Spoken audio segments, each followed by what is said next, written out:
These animals have been left behind in modern agriculture's big race, the continual quest for greater production. These are Tamworth pigs. There's a few Wessex saddlebacks here as well. They're the black and white ones. The future existence of both breeds in Australia is uncertain. Back in the 60s, they were actually a premium bacon pig in Australia, and their registered numbers were over 1,600. And around the same time, landrace and some of the white breeds came to Australia, and also pigs went indoors. And so basically these old breeds, which had thrived and done really well, usually as part of a dairy farm, they lost favour way back then. Katie Brown began gathering the fast diminishing remnants of the breed more than 20 years ago. This is not only the largest herd of Tamworths in the country, it's one of the few. The breed's survival in Australia relies on just a few dedicated growers. She's part of a network of livestock owners around the country who raise rare breeds. I'm an accidental pig farmer. It happened by accident. I didn't set out to collect Tamworths.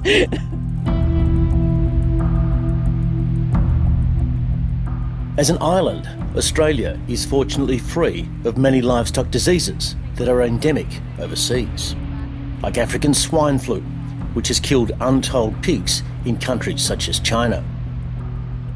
But it also leaves us genetically landlocked. It's very difficult to import fresh genetics because of the risk of importing disease, and that leaves rare breeds at risk of dying out.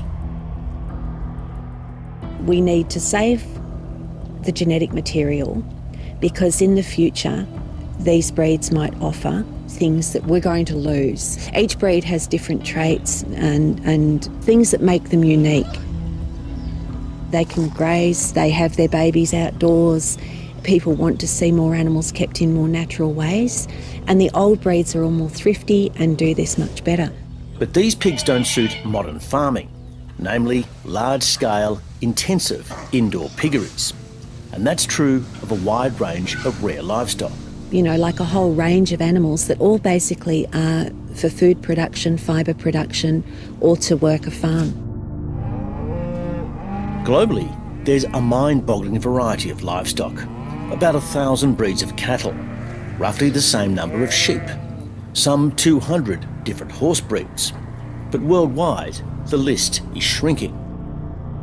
They estimate that between 1 and 3 breeds become extinct every month. So how can Australia protect its priceless livestock? There is a scientific solution, a National Livestock Gene Bank, where genetic material could be stored and preserved by cryogenic freezing. You really need to have a combination of semen and embryos, and I think it can be done. I think we just need motivation for it to happen. This high-tech Noah's Ark has been talked about for several decades. In 2020, then Federal Agriculture Minister David Littleproud promised the Coalition would build a livestock and pasture gene bank, a pledge renewed this year, if the Coalition was re-elected, which of course didn't happen. I think we've got to pressure the new government to do the same.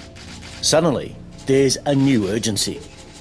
I think it's very vital, Tim, the vulnerability of the livestock industry in Australia, particularly at the with with foot and mouth in barley, is really a wake-up call, I think.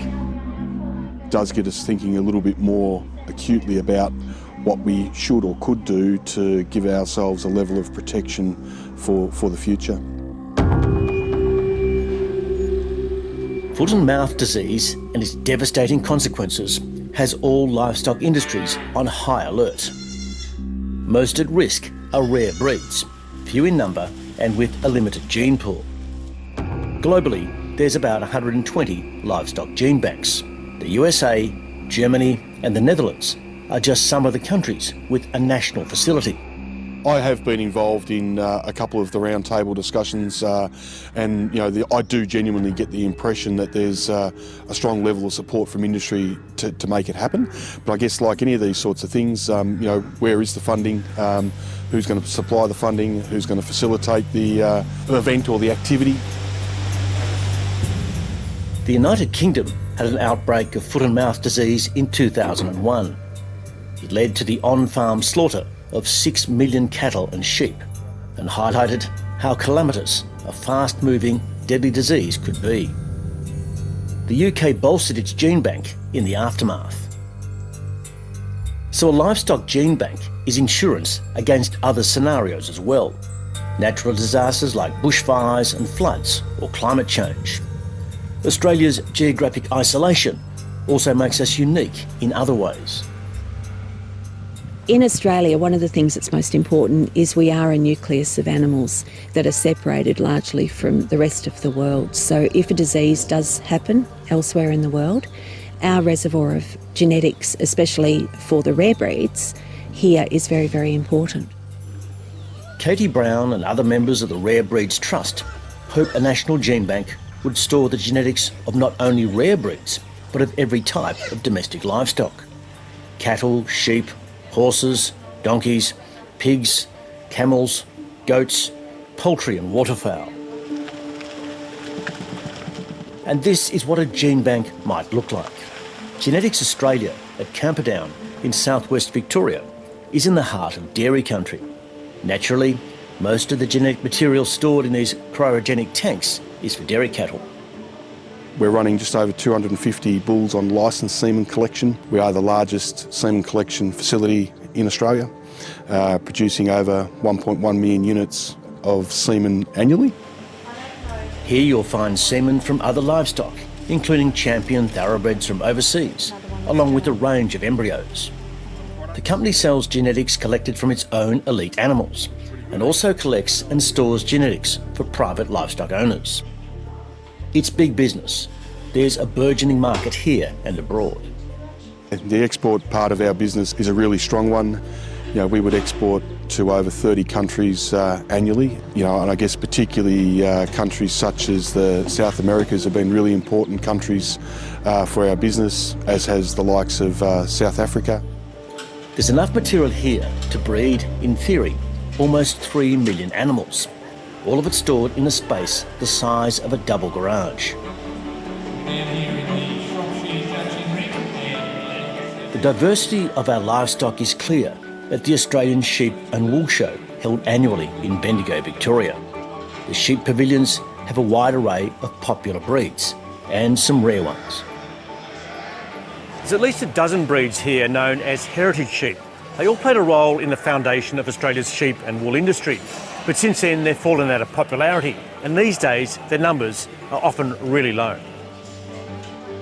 Some are being re-evaluated for their valuable traits. Other breeds are dwindling to oblivion. But we're only now beginning to scientifically evaluate the traits of each. For example, some have better disease resistance or are more fertile. The Wiltshire horn sheds its wool, so it doesn't need shearing, and just now, that's a popular trait. Brenton Hazelwood's family has been breeding English Leicesters since the 1870s. Once popular, the breed is now mostly an heirloom. You like to see English Leicesters out of the wool because you can see... It's envisaged that a national gene bank would accept donations of semen and embryos from livestock owners. The material would be recorded in a detailed database and stored for perpetuity. Many livestock owners already do that, with genetics stored in privately owned facilities. And where might it be located? Perhaps spread over several sites as an insurance against something like fire. The Federal Agriculture Minister's office says the proposal for a national gene bank is currently being investigated by the CSIRO, Australia's peak scientific body. Like many, Brenton Hazelwood believes a gene bank must be a federal initiative. Well, the lead has got to come from the federal government. We don't only need genetic material of a breed or a particular livestock, but we need a diversity within that breed stored. Genetics Australia is happy to play a role in a livestock gene bank. From a Genetics Australia perspective, we would welcome the opportunity to be involved in assisting in the stewardship of such a program, because we do genuinely see it as being a really important investment in the continuance of Australian livestock production. Back in central Victoria, Katie Brown has a daily uphill battle to preserve her rare menagerie. This stocky stallion is a Highland. It originates in the Scottish Highlands, where it found favour with deer hunters, because it's strong enough to carry a big stag on its back. Highland ponies have been in Australia since the 60s, and until 2000 they all originated from 7 ponies. So very, very small gene pool. We've started breeding them in 1974, so it's dear to my heart. That was probably our first experience with a rare breed. And it's slowly being rediscovered for its placid temperament and sturdy build. The breed is actually gaining popularity at the moment more than it ever has, so that's really, really heartening to see. Other rarities include this Caspian horse, a small breed whose lineage dates back at least 3,000 years. It was rediscovered in a remote part of northern Iran in the 1960s. In DNA in the Caspians, they've found lineages to other breeds which we thought actually came from Arab horses or something else. So they're very, very important in the family tree for horses. There's less than 1,000 Caspians left worldwide. The National Gene Bank would bring Katie Brown and others like her some peace of mind. Once it's gone for good. So there's no coming back unless we can import them. And the countries of origin, they're in so low numbers now. So really, the animals that I've got out there, they're rarer than zoo animals. It's pretty serious. And I think it's about time that people recognised what we have here and how important it is